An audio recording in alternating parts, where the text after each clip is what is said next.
All right, I am going to, actually, I'm going to do the meditation afterwards. I'm going to move into the lesson and then I will do the meditation. All right. Our annual theme is Open at the Top. Book of the month, oh, I forgot to bring it. We have it in the bookstore. It's called Multi-Species Cities. Solarpunk Urban Features. The book requires you being open at the top, stretching your imagination.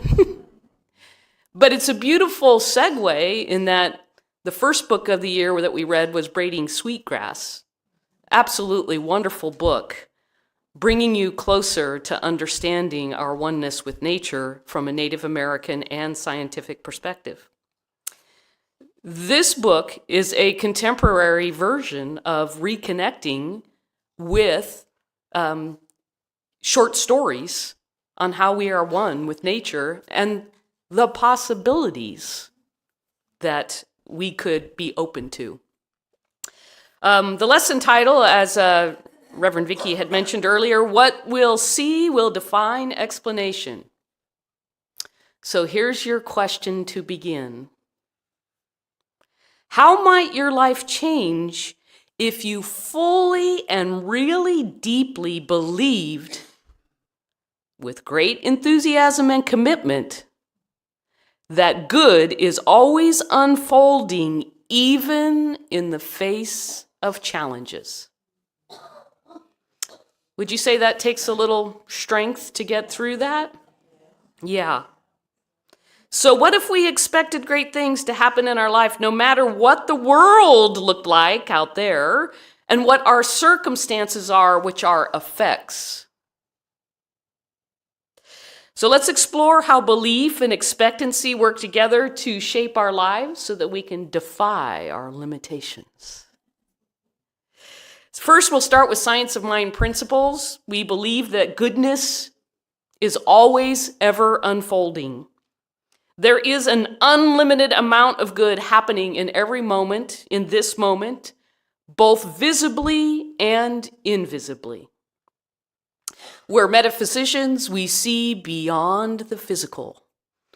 And I always love it when I meet somebody who may not have a spiritual path, and I say, do you believe in love? Yeah, most humans would say yes, and then I'd say, then you're spiritual and you believe in spirit. Just your way of understanding that. So how do I know that goodness is really unfolding right now? Anybody have any ideas? Say that again? You can feel it. You're living it. You're breathing it. The gravity's holding you to this earth who's spinning hundreds of miles an hour. This present moment has goodness unfolding if you're looking for it. Now, the earth is how many years old? Billions. Do you think it's experienced a lot of change over time? And you humans are still here after millions of years. Did you know that 100 years ago in 1926, there were 2 billion people on Earth? Does anybody know 100 years later today where we're at? 8.3 billion in 100 years. If it was bad and no goodness was unfolding, there would be chaos and we could not have today air, food, water, the way we live now. We have our community, our center here, 43 years old. Woohoo! And we have our global community. And our global community, when you think about the global scale, we are so interconnected, transporting goods all over the world. Can you buy fruit from other countries? How is that possible? There is good always unfolding if we choose to find that. Now, world news used to not be so prevalent. You can find world news today every minute of the day, right? But bad news sells. It sells because it's trauma and drama and gets our adrenaline rolling. Good news, unfortunately, does not sell in the news, at least. So in general, people find good boring, taking it for granted. I'm breathing today, I'm eating today, I'm safe today. Yeah, what's happening in the news? It's your choice on where you focus because it's all happening at the same time. So seeing the good requires us consciously to focus, to give our attention to, and most importantly, appreciate what is right here and now. See that glass of tea? Everybody knows right here in this glass of tea, it is half or. Okay, so we all know this scenario, we've heard it before.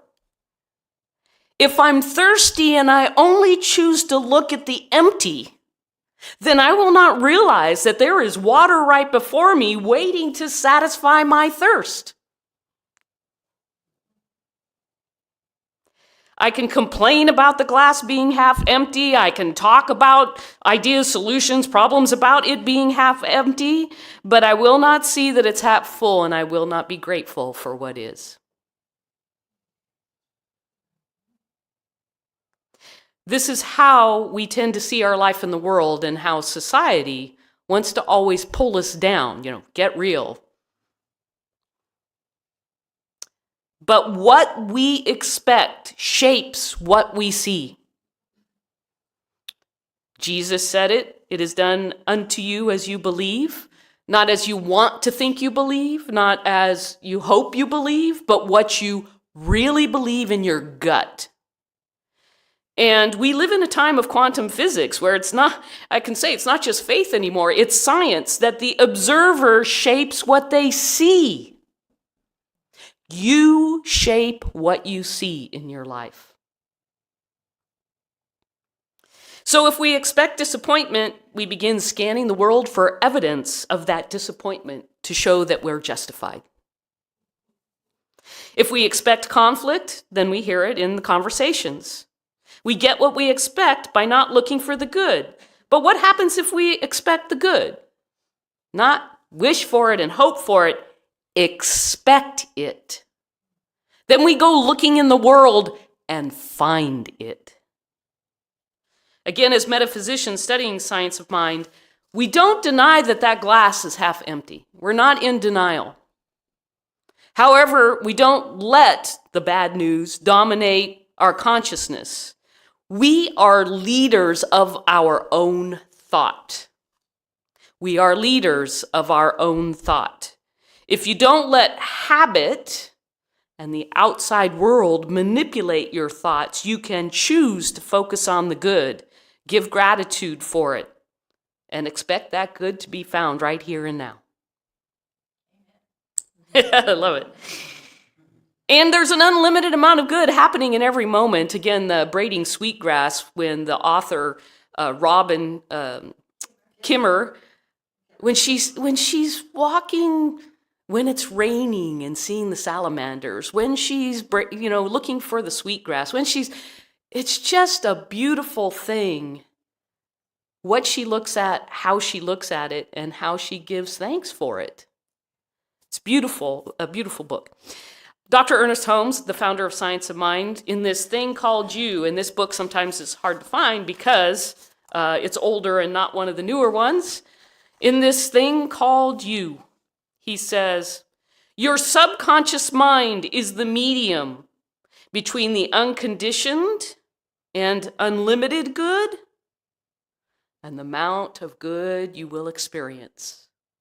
If you don't like the word medium, use filter. There is an unlimited amount of good, and your subconscious is the filter for your experience. And the subconscious mind, what do I mean by that? All the experiences and thoughts you've ever had are in your subconscious mind. The subconscious mind just absorbs whatever you press upon it. The conscious mind is the thinking mind, making the choice, having the awareness. And the power of the conscious mind overrides the subconscious mind. The subconscious mind just accepts what it was given, even if as a child and throughout your life and the experiences you've had. But your conscious mind can choose to plant different seeds and sprout different expressions. Ernest Holmes also says the operation of your subconscious mind is that silent force within you which holds up its images of thought to the universal law of mind, and in turn reflects into your experience the things that you inwardly believe. So if you were ever questioned by parents, caregivers, teachers, or society, and of course as kids, adults had more power. I mean, they took care of you, so why would you doubt them? But if they said things to you that were not true, you'll never add up to anything, or gave you a feeling of unworthiness, or constantly said there's never enough, then that's what's in your subconscious mind. And our spiritual practices here are about getting to know yourself and what your beliefs truly are, and then authentically finding your way to live according to the beliefs you choose and know about your truth of worthiness, of there is always enough, there is abundance, there is unlimited goodness. So Ernest Holmes says, your problem is to change these subjective, subconscious images of thought so that you will automatically see and attract the good. Do you want the glass half empty or half full? That's up to you. There's no judgment on that. You choose. But there's also no exact formulas for how you do this.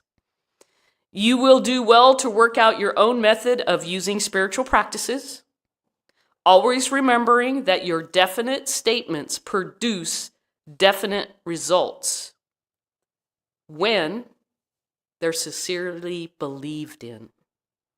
So New Thought philosophy got a bad rap when people said, oh, that's just positive thinking. Well, if you don't have any investment in it, well, let me give you an example. I always like to say that the gas pedal is your heart and the steering wheel is your head. Now, in using affirmations, if you just say, I'm going to test whether affirmations work. I'm worthy. How far is that going to go?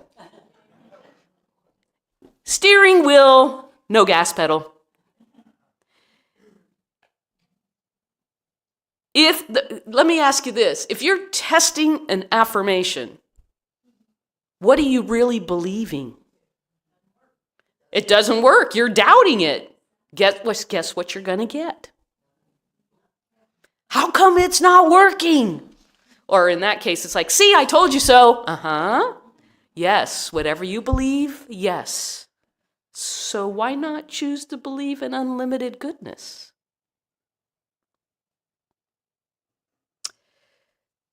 Expectancy brings progress forward. If we live in a continual state of expectancy,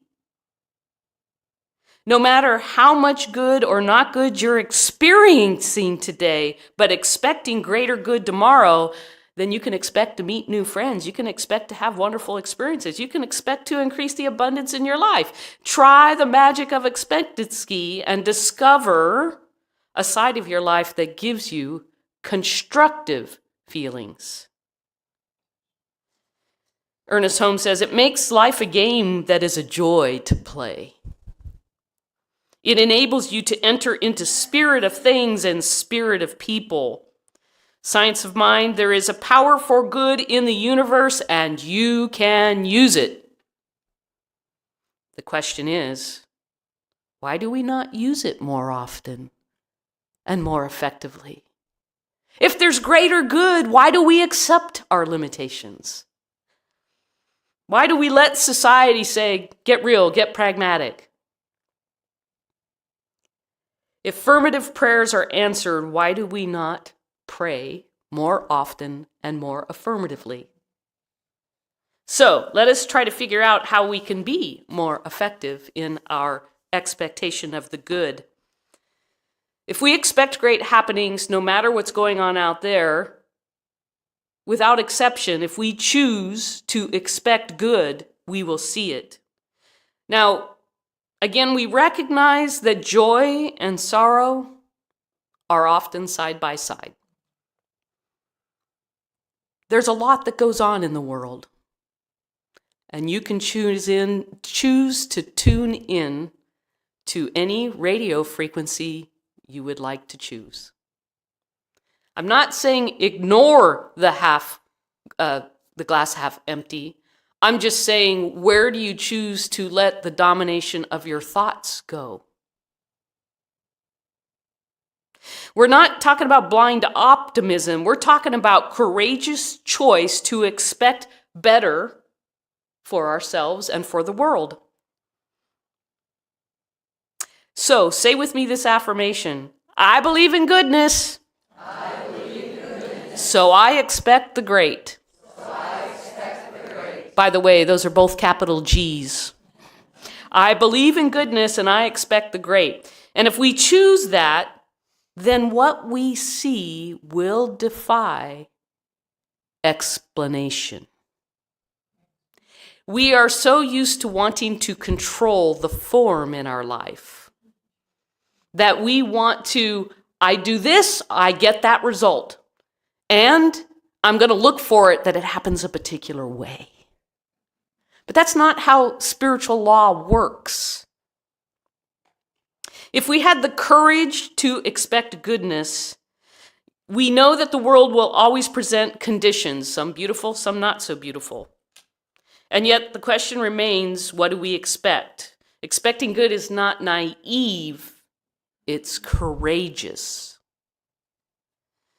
If we don't have people expecting good, how can we lift the world? When indeed the glass is half full.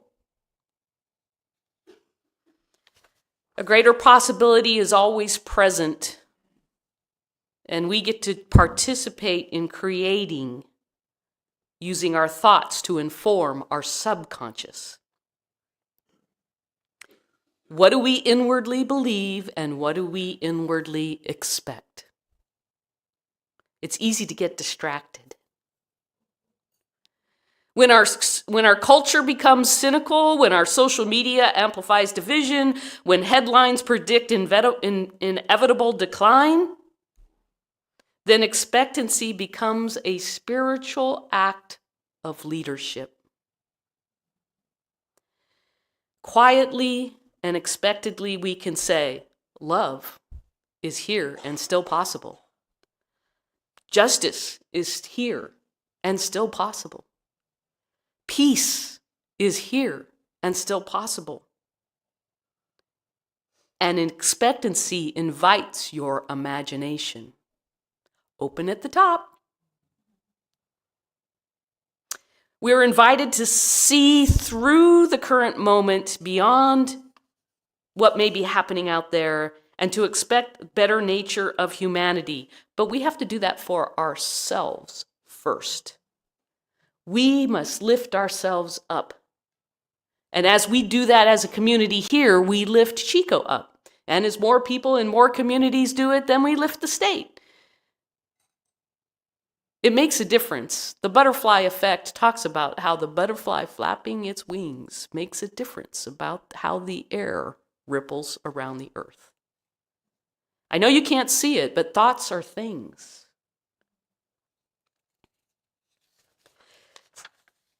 When we expect great of ourselves and others, we become a living rebuttal to despair. I like that rebel thought. Not because we ignore the pain, we see the pain, but we refuse to believe that pain gets the final word. Beyond the physical. Spiritual practice invites us to take a different posture. Not denial, not that blind optimism, but faith in motion. Expectancy, faith in motion. And I know that spiritual practice requires self-discipline, work to become aware of your internal beliefs, work to become aware of your internal beliefs that are subconscious, and then once becoming aware, choosing to make a change. That's work and why we are all here. So what if we lived with an expectancy as a collective here, as an invitation for healing?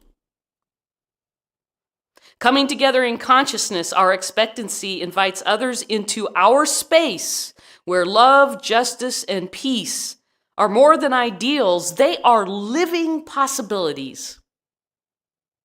In this way, we can model that hope is not passive, that it's a spiritual and moral commitment to the betterment of all. So what if good is unfolding right here and now? Not instead of the life challenge or the world challenge is happening, but looking through it.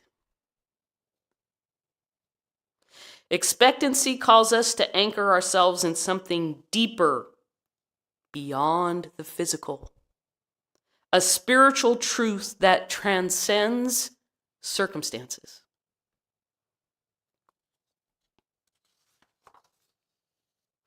Thomas Troward said, "Creative power is that receptive attitude of expectancy, which makes a mold into which substance flows." We create the mold, and by the law of mind, the mold is filled.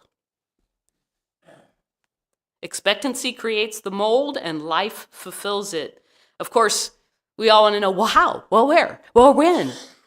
But again, we're going back to our human mind. We need to stay in the faith of knowing that the spiritual laws are working. I have to say, the more we have phones and things that are immediate, the more we want it now. So yes, practicing patience, spirit in divine order will fulfill your expectancy. So now I'm going to get personal. What are you truly expecting in your life? What are you expecting in your life? Notice if your expectations are quietly shaped by fear, disappointments, the headlines of the day. Notice what you're truly expecting in your life, and then choose to shift those expectations towards your highest, capital H, good, capital G. Give me an H, give me a G. Rather than what someone else has told you. Envision for yourself who you are, what you see, your community, and the world. And how might your life change if you lived as though good were inevitable? What might become possible? I have to tell a story when my daughter had her baby at the beginning of January.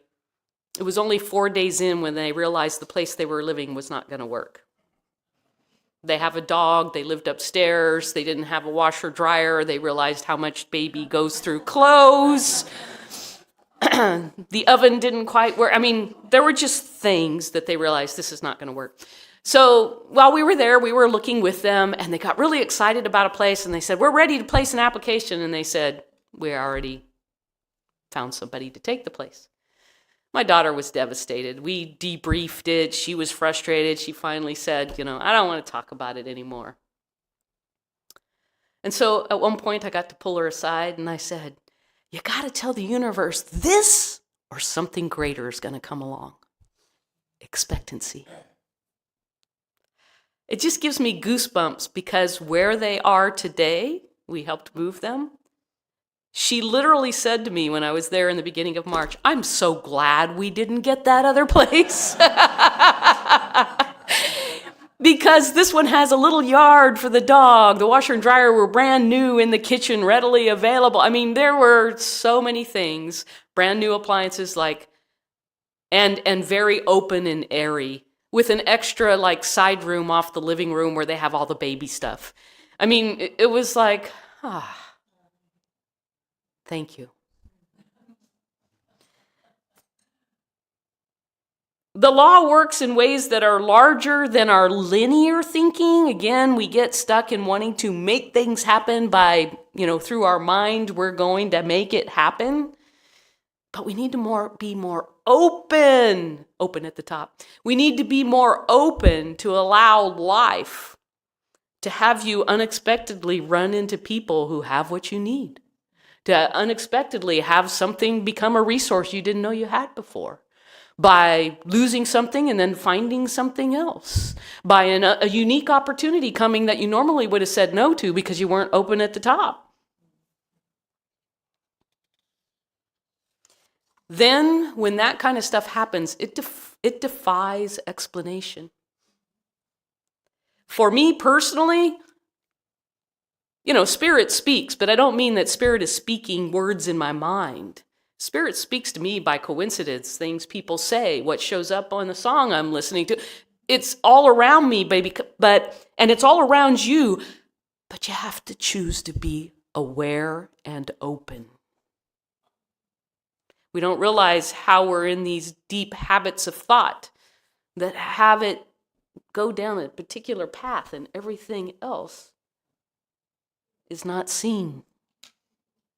I mean, it's a new habit to learn to be open and in advanced consciousness studies class, the assignment was, share with me how you see everything in your life is holy.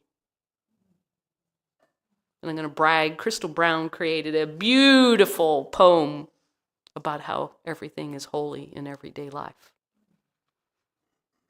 It takes a new perspective, and that's your choice, using your conscious mind to see that.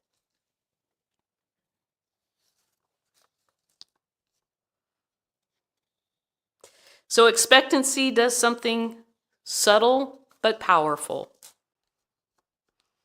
When we change our expectancy, we're sort of recreating our vibration that retunes our instrument.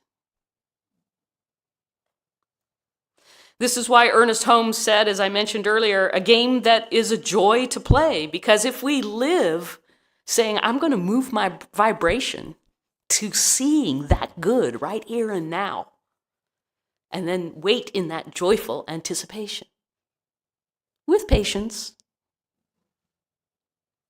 suddenly we find ourselves saying, well, I never could have planned this. I never saw that coming. I can't even explain how that worked. Yes, that's spirit in motion. So, when we live in faith and expectancy, life doesn't just improve, it begins to surprise us. Doors open that we didn't know existed. People arrive in ways we never anticipated. Solutions appear when there seemed to be no way. And sooner or later, we find ourselves standing in the moment saying, this defies explanation. And that's exactly the point. Because when consciousness opens to unlimited possibilities, what we will see will defy explanation. Namaste.